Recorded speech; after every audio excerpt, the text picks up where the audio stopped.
নেফাস ফেলে লিখেছেন মাসিক, বুঝি নাই। নেফাস তো হলো যেটা বাচ্চা হওয়ার পরে, পিরিয়ড যেটা, আর প্রতি মাসে যেটা হয়, সম্ভবত 6-7 দিন যেহেতু বলছেন।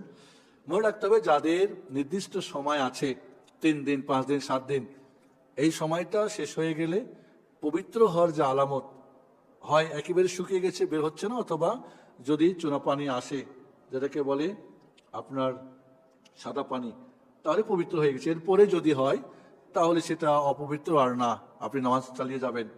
কিন্তু যদি পিরিয়ডের শেষে হলুদ বা মাটি বা কিছু এখনো রানিং আছে, তখন পর্যন্ত সেটা বুঝতে হবে সেটা পিরিয়ড। পিরিয়ড কম বেশ হতে পারে, আগে পরে হতে পারে, 7 দিনের জায়গায় 8 দিন হতে পারে, 5 দিনের জায়গায় 3 দিন হতে পারে, 5 তারিখে হতো 8 তারিখে হতে পারে, 2 তারিখে হয়ে যেতে পারে। এই বিষয়গুলি এখন নির্ভর করবে পবিত্রতার আলামত পাওয়া গেছে কিনা। পবিত্রতার আলামত হচ্ছে একেবারে শুকিয়ে গেছে, আর কোনো ব্লিডিং হচ্ছে না, অথবা এটা যদি সাদা চুনা পানি যদি আসে যায়, সাদা স্রাব যেটা বলে।